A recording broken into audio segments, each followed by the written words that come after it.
Вы решили постройнеть, похудеть и сомневаетесь в том, как правильно взвешиваться. Тогда это видео для вас, потому что о том, как взвешиваться, ходят просто-напросто легенды. Меня зовут Виктория Андерсон, я датский нутрициолог, диетолог и автор книги «Гармония счастья через осознанное питание». Итак, как же правильно взвешиваться? Некоторые говорят, что взвешиваться нужно раз в неделю, другие считают, что взвешиваться нужно раз в месяц. Кто-то вообще советует это самое взвешивание делать по пятницам, потому что впереди выходные, и вы можете что-нибудь, пошалить где-то как-то или переесть. И ни в коем случае вы не должны взвешиваться по понедельникам, потому что если вы были в гостях и съели немного больше, чем вам бы было положено, то непременно в понедельник будет на весах плюс.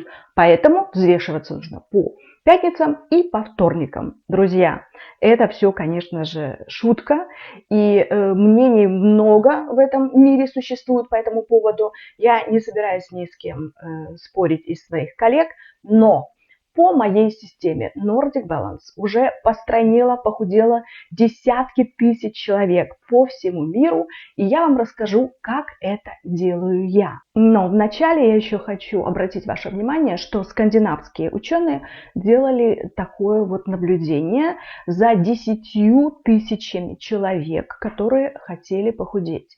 И 5000 человек взвешивались каждый божий день, и они похудели в течение 3 месяцев где-то на 10-12 килограмм. И вторая половина из 5000 пациентов, они взвешивались раз в неделю, постройнели они приблизительно на то же самое количество килограмм, но спустя 3 года всех этих пациентов опять собрали, и что же получилось? Те, которые взвешивались раз в день, они свой сброшенный вес не набрали. А те, которые взвешивались раз в неделю, их сброшенный вес вернулся и к некоторым даже еще и с плюсиком. Почему? Потому что человек как бы уже и не в системе питания, и не взвешивался, был бесконтролен, и вес этот вернулся обратно. Так вот, в моей системе Nordic Balance, повторюсь, я всем рекомендую взвешиваться каждое божие утро натощак. И как это происходит? Утром вы просыпаетесь, немножечко подвигались, сходили в душ, в туалет и встали на весы, посмотрели на цифру, зафиксировали ее. И лишь после этого вы можете выпить стакан теплой воды, как я всем рекомендую, с лимончиком или, как вам нравится, с имбирем. И лишь потом уже приступать к своим утренним процедурам дальнейшим, завтраку и так далее. Значит, весы должны всегда стоять на твердой поверхности, и они должны всегда быть в одном и том же месте. Я своим ребятам говорю, приклейте их вот туда. Когда вы убираете, вот прям сделайте пометочку, чтобы вы поставили их обратно в то же самое место. Они должны не шататься, не должны быть на какой-то ковровой поверхности. Это должна быть твердая поверхность. Взвесились, повторюсь, в одно и то же время.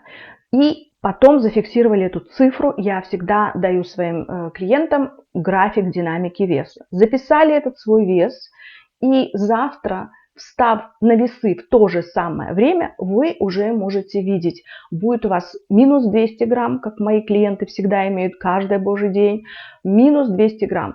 Или же вдруг у вас на весах появился плюс. Не волнуйтесь, у нас вес очень динамичен. Это все связано с нашей физиологией.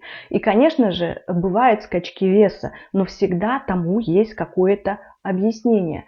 И со своими клиентами мы всегда оглядываемся назад и оговариваем, что было у нас вчера. Как вы ели, что вы пили, какая у вас фаза сейчас, может быть, у вас овуляция, если это девушка, если у вас менструация вот-вот наступит. В общем, причин может быть море, но взвешивание ежедневное – это прекрасный контроль за тем, что происходит с вашим организмом.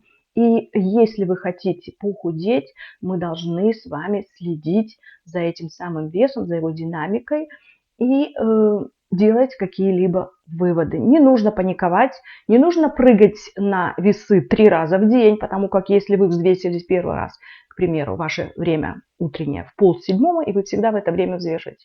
Если вы взвеситесь в 8:30, ваш вес будет другим. Перед сном может быть опять же плюс 1,5-2 килограмма. Почему? Потому что мы в течение дня и пьем воду, и едим, занимаемся спортом, кто этим увлечен. И, естественно, будет эта прибавка веса, и вы будете немножко расстроены. Ой-ой-ой, что же со мной такое произошло? С вами абсолютно ничего не произошло. Все нормально, но не нужно себя стрессовать таким образом, что вы несколько раз в день становитесь на весы. Утром в одно и то же время. Договорились? Еще, почему может быть прибавка веса? Она может быть из-за того, что вы съели что-то соленое, потом вас очень тянуло на воду, вы выпили больше, может быть, воды в течение дня, чем вы обычно пьете. Стресс, гормон кортизол, это все дает прибавочку. Плохо поспали, опять же будет плюс. Вы отекли от той же самой перепитой воды, это тоже дает плюс. Так что может быть очень много физиологических причин на то, почему у вас сегодня будет плюс. Еще я всегда своим клиентам советую никогда не взвешиваться, если вы, к примеру, были в отпуске и у вас был длительный перелет или же в командировке. Да? Почему? Потому что мы с вами сидим в том же самолете, или вы ехали куда-то долго в машине, мы всегда как-то сидим не так, как бы нам хотелось, и у вас обязательно будет после перелетов или какой-либо дороги на весах плюс. Почему? Потому что у вас будут отеки. Поэтому не будем взвешиваться по приезду, а сделаем это на следующее утро. И, естественно, как я уже обозначила, наша физиология у женщин, вот этот циклы, овуляции, менструации всегда дают тоже прибавку в 1,5-2,5, у некоторых 3 килограмма. Но об этом я могу вам рассказать в следующем видео, о том, как вес меняется в наши женские критические дни, если вы это хотите. Дорогие мои, я надеюсь, это короткое видео было вам полезным. И спасибо вам, что вас у меня становится все больше и больше. Я вас всех очень люблю и стараюсь для вас. Будьте все здоровы, стройны и легкого вам похудения, те, кто сейчас находится на этой стадии. С вами была любящая вас Виктория. Пока!